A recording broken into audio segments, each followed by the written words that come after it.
Hi, good afternoon, everyone. My name is Ray, and welcome once again to a monthly virtual chat regarding housing cooperatives. Today, we're going to be going over a little bit of the general knowledge as to what housing co-op is. What is it about? What does it entail? At this moment, I am just going to hang out, but I do ask you that if you are tuning in, please make sure that you click the QR code that is on the screen to be able to register with me. It helps me to continue to be able to provide this work. I do not share this information with anyone. However, by you doing this, it kind of speaks to the work and the necessities of being able to support housing cooperatives throughout the city of Chicago. If you are tuning in or watching this video prior to, thank you so much for doing so. Please make sure that you spread the word, you share this video out, and you give us a like.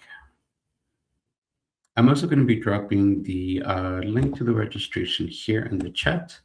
So please, by all means, if you do not want to scan the QR code, go ahead and post it. Use the link that is in the chat. Also, at any time, if you have any questions, please feel free to shoot them on the chat. I'll be able to see them live. So if you have any questions, feel free to just share that with me, and I'd be more than happy to respond as we go along. I love when people ask me questions. The more questions, the better it is for me. So we're going to go ahead and get started. Again, thank you all so much. I really do appreciate this time. It's Friday. It's Memorial Day weekend. I hope everybody's enjoying the weather. I hope everybody has some great fun times planned for this awesome holiday weekend. And so I'm going to go ahead and expand my screen real quick. And you can see here my information. Again, my name is Ray Arroyo. I'm the program manager for cooperative housing at the Resurrection Project and Full Circle Homes.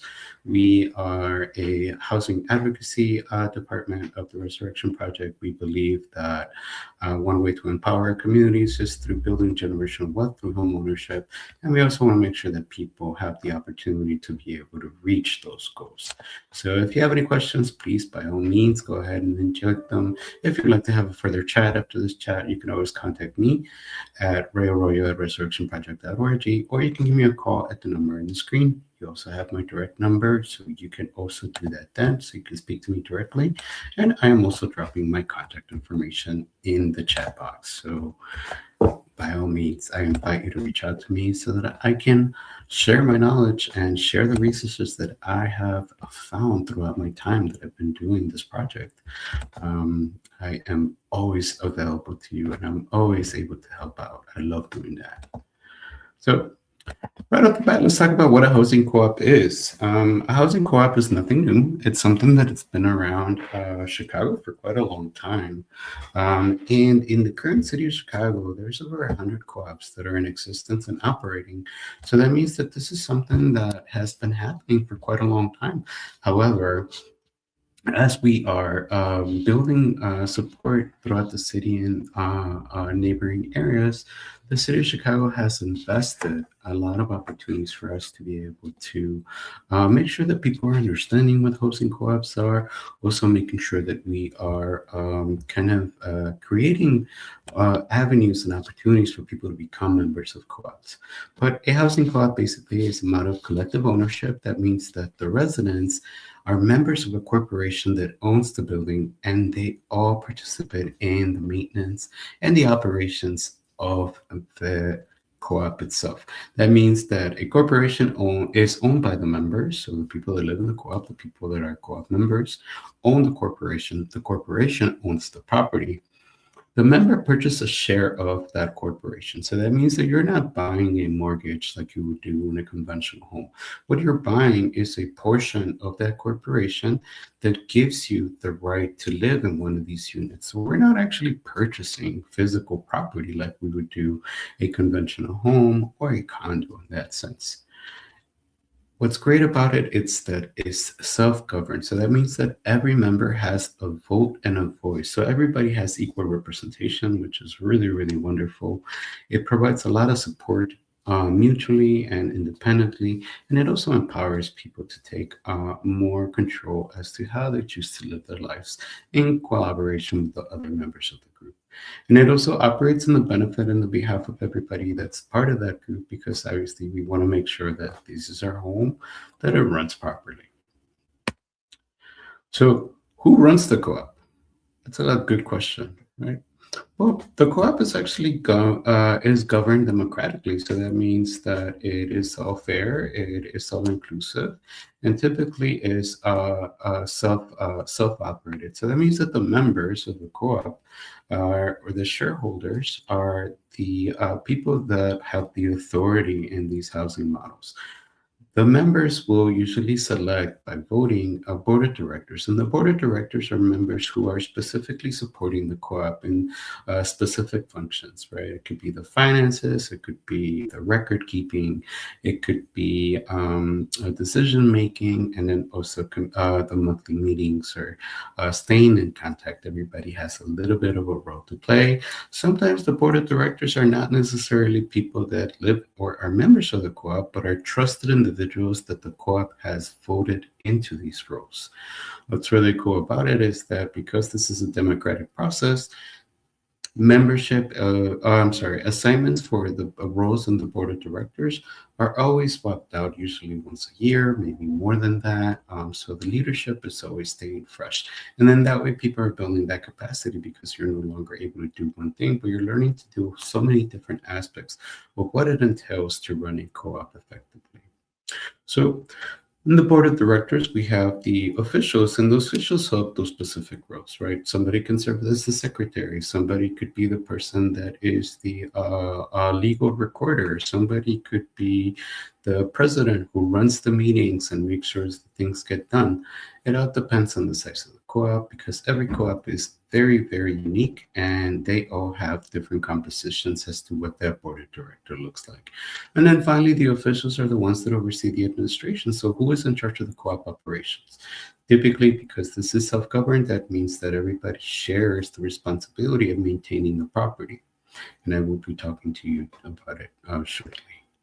So this is a picture of what co-op management and decision making looks like. So of course, the authority comes from the members who make up the board of directors, who in turn will set up the policies. The policies are the laws, the contracts, the processes, the way that we sell, the way that we purchase, the house rules, what we can and cannot do as members, and so many different aspects that are important to establish the structure of this co-op. Why is it important to have these policies? It's because it keeps the corporation running efficiently and effectively, and it guarantees fairness for everyone involved. The officials are the ones that have that specific leadership roles. Like I said, the treasurer, the secretary, what have you. Maybe there's other roles in different co-ops. These are not necessarily going to be present in the specific co-op, but it's more commonly seen then. And the administration, who is operating this? Who's running the operations, right? Is someone taking care of the property? Is there a property manager? Is there someone who is in charge of being a communications liaison in case that somebody reaches out and says, hey, I'm interested in joining your co-op? Or is this something that is shared by everyone? And then obviously, one of the most important things is the member vote. The members will take a decision, collective decision, by casting a vote on major things that need to happen. For example, renovations need to happen.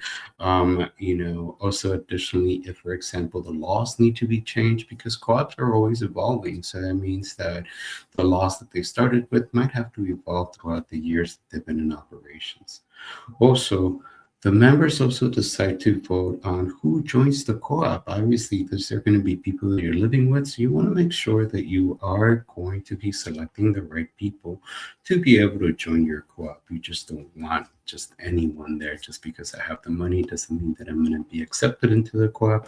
The co-op has to meet me. I have to meet the co-op. And if I meet their criteria, then they can vote on whether or not I can become a member through a purchase, which I really like that. That means there's a lot of autonomy. What are the benefits of co-op ownership? Well, plain and simple is long-term stability. It prevents rent increases and fluctuation of housing costs, right? Typically, co-op is there, and they came about because of the necessity to have access to fair housing, but additionally to stable housing. As you know, here in the city of Chicago, our city is getting expensive. To not call it anything else, the city is getting expensive. Cost of living is high. We see here typically that right now, in a lot of our communities, there's a lot of displacement, there's a lot of gentrification, which brings up the cost of living. How so?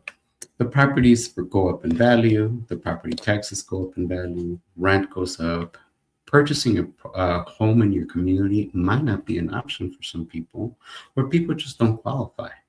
And there's also not a lot of options in the areas that you want to live. Maybe there's not enough houses that you can purchase.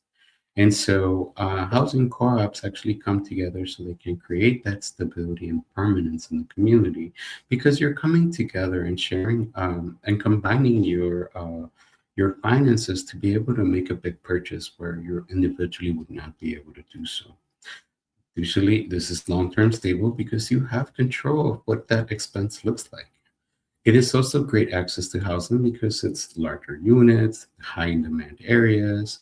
You can stay in the community that you're being priced out of, and it opens up a lot of different perks. There's also equity building, which allows members to build some equity over time. Notice that I say some because I'm going to tell you a little bit more about that coming up. And then there's affordability and stability. There is not going to be there's not going to be a sudden change or increase in rent. No one's going to knock on your door and say, I need you to, vacate the unit in 2 weeks from now. All of that is pretty much controlled and governed by the members. So if there were to be some changes, it would be something that would be mutually discussed and voted on. So when we talk about for shared living models like housing co-ops, decision making and different aspects of running the co-op, let's talk a little bit about regularly the share prices. What does it mean? How much it costs?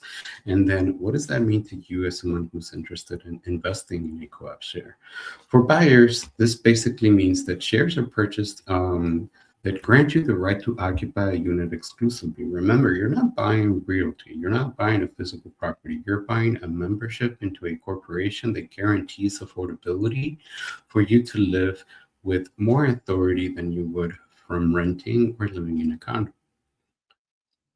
There is also the price of the share, the portion that you would be buying, or the amount that your membership costs, is controlled. So that means that depending on the model, you could have the potential to build some equity or no equity at all, or you could just do it market rate and buy it for a certain amount and sell it for however you want. And then the profit from the sale is limited, right? Like I just said, you could make some equity, maybe you can, that's not an option. And then decisions are made by the group itself. So it's not going to be an external party making decisions that are going to be impactful to the members of the co-op. That wouldn't be fair. So everything that happens is collectively decided on. So here, there's different types of co-op models. Basically, they have to do with equity. And equity helps families build that stability, share responsibilities, and strengthen community participation. There's the three most common models of housing co-ops is zero equity, which is a non-profit for the sale of resale. So that means that it keeps the housing affordable and stable. You're not going to make any profit off of it because that's not the point. The point is to make sure that the prices are maximized to be the lowest and most affordable in the long run. Then there's also limited equity, which personally I think is the best model. Limited equity resale profits are restricted to maintain affordability and accessibility. And I'll tell you a little bit about it in the next slide. And then there's market equity. Basically, you sell your share at market value. You can buy it for a certain amount. You can sell it for twice as much. And there's obviously the reason for this model is to maximize your profits, but it does reduce affordability because if I buy it for a certain amount, I can double it. So it might be difficult for the next person to purchase it or have that same access to be able to purchase into a co-op share. Now, here is some equity building examples. Again, we have the three different types. When we have zero equity, let's say, for example, and these are just example figures, okay? These are just for illustration purposes only. Every co-op sets their own prices, and their prices could be all over the wall. Could be anywhere from 10,000 or less, all the way up to 150,000. It all depends on the co-op. So zero equity, for example, let's say that the membership to join that zero equity co-op is $10,000. If you were to resell that co-op share, you would make no profit. The reason why is because zero equity co-ops are focused on maximum affordability. They want to make sure that cost of living there is the lowest it can be. And one way that it does it is by not providing an opportunity to create profit. Then with limited equity, let's say that, for example, I purchased my share at $12,000, and there's typically a 1 to 5% annual increase in profit. That doesn't mean I'm going to flip this co-op. This doesn't mean that I'm going to maximize my investment. There is growth, just like anything else in any type of housing other than renting. And basically what that is that it's very, very marginal. So that means that you're not going to get a huge amount of profit out of that, because it's not about making profit. It's about making sure that this limited equity stock or model stays affordable for the long run. If you want to maximize your profit, then market rate is your way to go. Let's say that you purchase it for $10,000, you can sell it for whatever you want as long as there's buyer willing to pay for it. The profit is high. There's so much potential to be able to make profit. And the focus of market rate model co-ops is to maximize your investment. Here are some really good examples, what the purchase and the sales price are. Now, when it comes to zero equity, you can purchase it at $10,000, like I mentioned. When you sell it, you can only sell it for $10,000 because you are able to resell your share. Let's say, for example, that you buy a share, you buy a co-op membership or a share into a co-op, and you decide that, hey, you want to live there for 10 years, right? But then there's a life change. Maybe you decide to relocate to another city, or maybe your family housing needs have changed, and so maybe you need to purchase a home, right? You can resell that back to the co-op, or you can sell it to a third party as long as the co-op is an agreement to sell the share to that third party. But in zero equity, you're paying $10,000, you're probably going to get close to $10,000 out. And when I say close to $10,000, it's because there are exit fees. And if there are fines that need to be paid, then that would come from the seller. So that means that if I were to sell, I would have to pay for the notary public, the lawyer, any fees or any violation citations that I might have, that would come off of my profit. There's no profit to make. Basically, it's $0. Again, the focus is maximum affordability. With limited equity, I can purchase my share at $10,000, but then I can sell it for $12,000 after 10 years. Yes, $2,000 is not a lot, but remember, it's not about maximizing your profit. My profit is only $2,000 after 10 years. It is long-term affordable. So that means that I am not in it to maximize my purchase. I'm in it to make sure that I can afford to live there and have that peace of mind. And then we have market rate. If I buy it for $10,000, I could sell it to, I can buy it for whatever I want to. I can sell it for whatever amount. And then there's unlimited potential for gains, but that is making profit. Now, each co-op establishes the resale profit limits according to the laws and bylaws of the co-op, and that is there to maintain affordability for future buyers. In limited equity, the property value stays capped. So that means that the property value is not going to go up in time, or if it does, it's very marginal. That's the reason why, is because the higher the property value, the higher the property taxes, and that trickles down to the housing costs for the people that live there. By keeping the equity limited in a limited equity co-op model, that ensures that affordability continues to stay even when the market rates are going up or changing. Remember, if you have any questions, feel free to drop them in the chat. Now, buying into a housing co-op requires purchasing shares, like I mentioned earlier. It is not like buying real estate. You're not buying a physical property. You're buying into a corporation. So that means that you are buying a share of this corporation, of this legal entity. entity. So that means that when you're buying a finance purchase, to purchase into a co-op share, you typically take out a loan. Limited equity helps keep living costs low, despite the real rent prices and the current market values.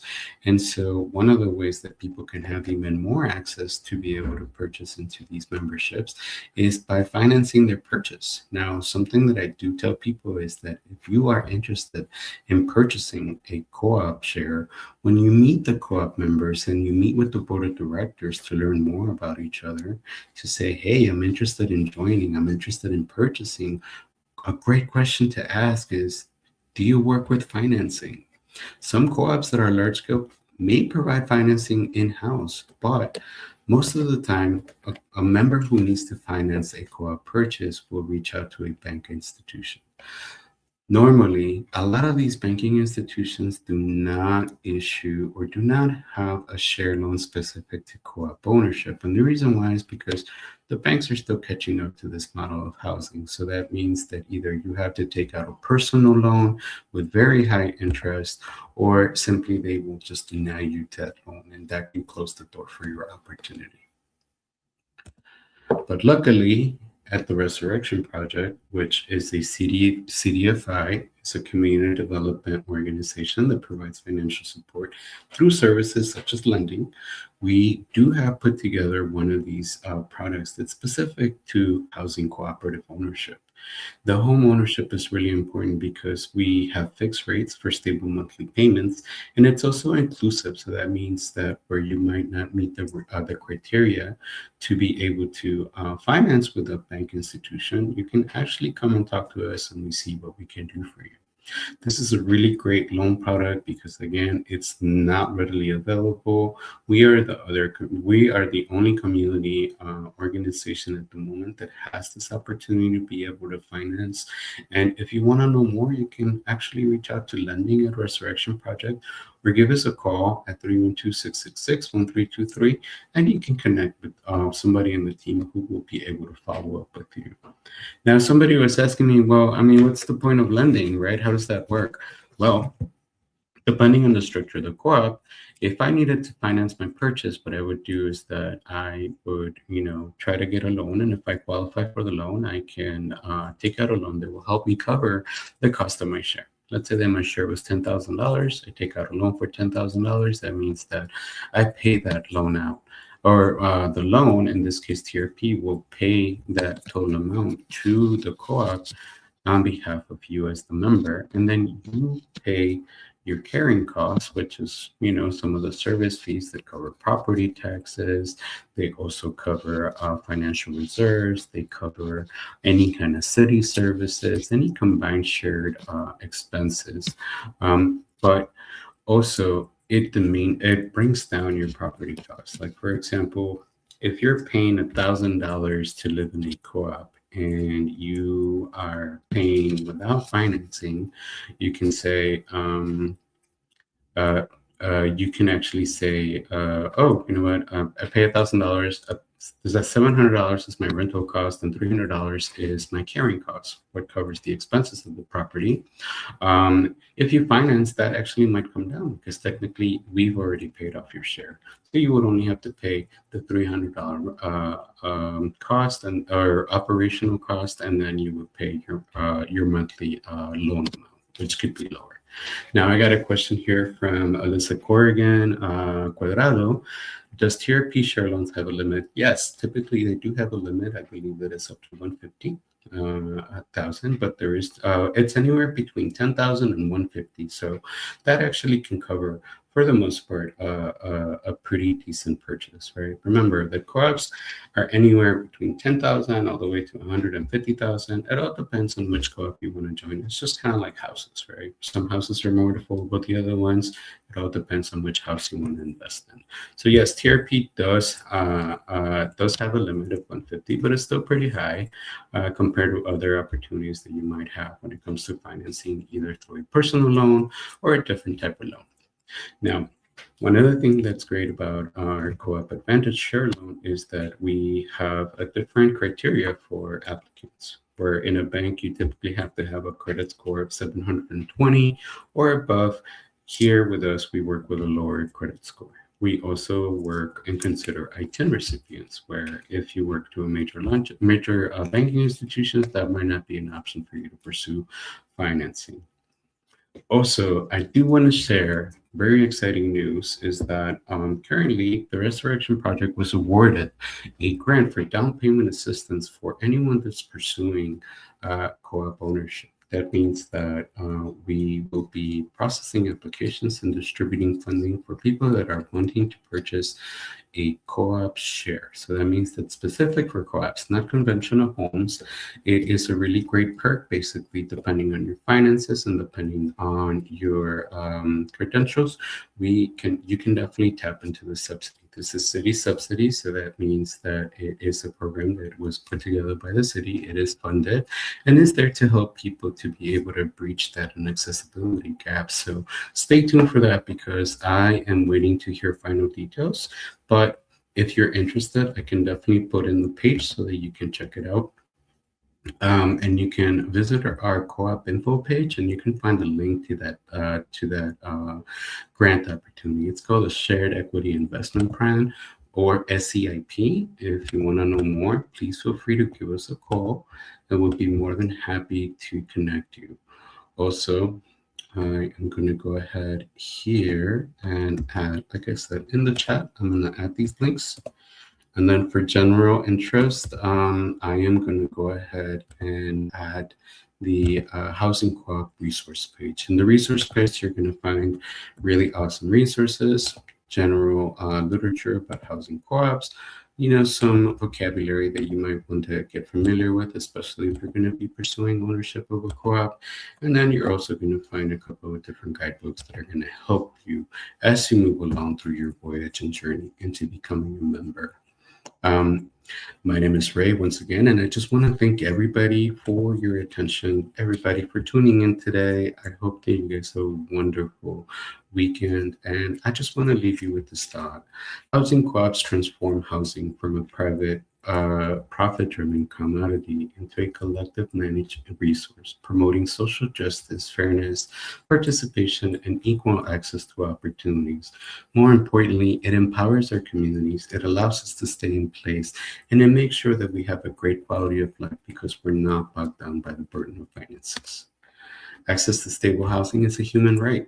We all deserve it. We all deserve to live in a safe, healthy environment, and we all deserve to have this opportunity.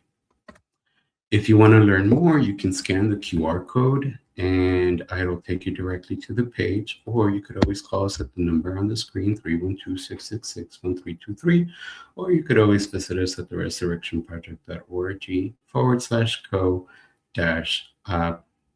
housing, and you can connect with me then. How I can support you is that I can provide financial readiness services. We do have financial coaches. They can check on your credit. It's a soft pull, so that means that it doesn't affect your score. It is also, we kind of take a look at your finances, and then we can help you with some tools to be able to either build credit, or if you need to set up plan for debt repayment. The reason why is because we want to make sure that if you are going to be making a purchase, that you're ready for it. So we can guide you through that process, and I can provide some technical assistance along the way. So be there to help you out. Okay, Ms. Corrigan Cuadrado is asking, what is the standard down payment for TRP share loans, and are the properties able to be cooperatives? Yes, so the cooperatives do have to be, the properties do have to be co-ops, and typically it's a 5% down payment. So for the loan, it's 5%, and then 95% gets financed. So that is also something that you need to consider. I am not a lender, so I don't want to misinform you. However, you can definitely hit me up, and I'd be more than happy to connect you.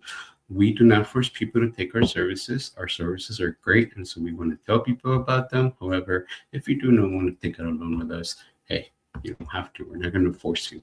But just keep in mind that with that 5%, you could also tap in that subsidy, and that might actually make it even more accessible because that 5% could actually come from that grant if you do qualify. Any other questions that you guys may have?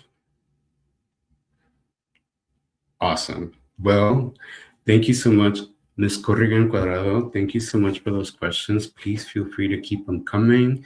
Please make sure you spread the word. We are here. TRP Full Circle Homes is committed to supporting housing co-ops.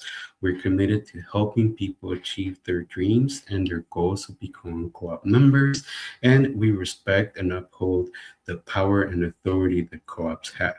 We do not represent co-ops. We do not speak on behalf of co-ops. We are just shouting and praising their greatness. So thank you so much. And if there's anything I can do for you, please feel free to reach out to me. It would be awesome to be able to connect with you. Thank you. Enjoy the long weekend and this beautiful weather. And I'll talk to you soon. Bye, everyone.